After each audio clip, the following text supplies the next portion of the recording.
ನಮಸ್ಕಾರ ಎಲ್ಲರಿಗೂ ಮದರ್ಸ್ ರೆಸಿಪೀಸ್ಗೆ ಸ್ವಾಗತ. ಇವತ್ತು ಮಸಾಲೆ ದೋಸೆಗೆ ಪೂರಿಗೆ ಯಾವ ರೀತಿ ಆಲೂಗಡ್ಡೆ ಬಾಜಿ ಮಾಡೋದಂತ ತಿಳಿಸ್ಕೊಡ್ತಾ ಇದ್ದೀನಿ. ಬನ್ನಿ ಹಾಗಾದರೆ ಇದನ್ನು ಯಾವ ರೀತಿ ಮಾಡೋದಂತ ನೋಡೋಣ. ಮೊದಲಿಗೆ ಇಲ್ಲಿ ಸ್ಟವ್ ಮೇಲೆ ಒಂದು ಪ್ಯಾನ್ ಇಟ್ಕೊಂಡಿದ್ದೀನಿ.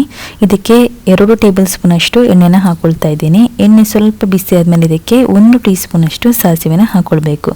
ಸಾಸಿವೆ ಚಟ್ಪಟ ಅಂತಾದಾಗ 1 ಟೀ ಸ್ಪೂನ್ ಅಷ್ಟು ಉದ್ದಿನಬೇಳೆ ಮತ್ತು 1 ಟೀ ಸ್ಪೂನ್ ಅಷ್ಟು ಕಡಲೆಬೇಳೆನ ಹಾಕ್ಕೊಳ್ತಾ ಇದ್ದೀನಿ. ಇದು ಲೈಟಾಗಿ ಕಲರ್ ಚೇಂಜ್ ಆಗಬೇಕು, ಅಲ್ಲಿವರೆಗೂ ಸ್ವಲ್ಪ ಫ್ರೈ ಮಾಡ್ಕೊಳ್ಳಿ. ನೆಕ್ಸ್ಟ್ ಇವಾಗ ಇದಕ್ಕೆ 2 ಹಸಿಮೆಣಸಿನಕಾಯಿನ ಸಣ್ಣಗೆ ಕಟ್ ಮಾಡಿ ಹಾಕ್ಕೊಳ್ತಾ ಇದ್ದೀನಿ. ಆಮೇಲೆ 1 ಟೇಬಲ್ ಸ್ಪೂನ್ ಅಷ್ಟು ಶುಂಠಿನೂ ಕೂಡ ಕಟ್ ಮಾಡಿ ಹಾಕ್ಕೊಂಡಿದ್ದೀನಿ. ಸ್ವಲ್ಪ ಕರಿಬೇವಿನ ಸೊಪ್ಪನ್ನು ಹಾಕ್ಕೊಳ್ಬೇಕು. 1/4 ಟೀ ಸ್ಪೂನ್ ಅಷ್ಟು ಅರಿಶಿಣದ ಪುಡಿನ ಹಾಕ್ಕೊಳ್ತಾ ಇದ್ದೀನಿ. ಇದರ ಹಸಿ ವಾಸನೆಲ್ಲ ಹೋಗಬೇಕು. ಸ್ವಲ್ಪ ಹೊತ್ತು ಇದನ್ನು ಫ್ರೈ ಮಾಡ್ಕೊಳ್ಳಿ.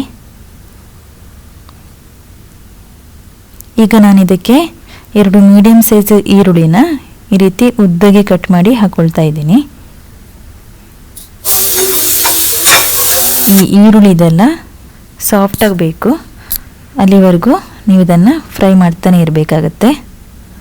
ಇಲ್ಲಿ ನಾನು 3 ಆಲೂಗಡ್ಡೆನ ಬೇಯಿಸಿಟ್ಕೊಂಡಿದ್ದೀನಿ. ಇದನ್ನು ಮ್ಯಾಶ್ ಮಾಡಿ ಇಟ್ಕೊಂಡಿದ್ದೀನಿ. ಜಾಸ್ತಿ ಅಲ್ಲ, ಸ್ವಲ್ಪ ಮ್ಯಾಶ್ ಮಾಡಿದರೆ ಸಾಕು, ಜಾಸ್ತಿ ಮಾಡುವ ಅವಶ್ಯಕತೆ ಇಲ್ಲ. ಇದನ್ನು ಚೆನ್ನಾಗಿ ಮಿಕ್ಸ್ ಮಾಡ್ಕೊಳ್ಳೋಣ. ಇದಕ್ಕೀಗ 5 ಟೇಬಲ್ ಸ್ಪೂನ್ ಅಷ್ಟು ನೀರನ್ನು ಹಾಕ್ಕೊಳ್ತಾ ಇದ್ದೀನಿ ನಾನು. ಇದನ್ನೊಮ್ಮೆ ಮಿಕ್ಸ್ ಮಾಡ್ಕೊಳ್ಳಿ. ಹಾಗೆಯೇ ಉಪ್ಪನ್ನು ಕೂಡ ಹಾಕ್ಕೊಳ್ತಾ ಇದ್ದೀನಿ. ಉಪ್ಪೆಲ್ಲ ಹಾಕಿ ಆದಮೇಲೆ ಒಮ್ಮೆ ಚೆನ್ನಾಗಿ ಮಿಕ್ಸ್ ಮಾಡ್ಕೊಳ್ಳಿ.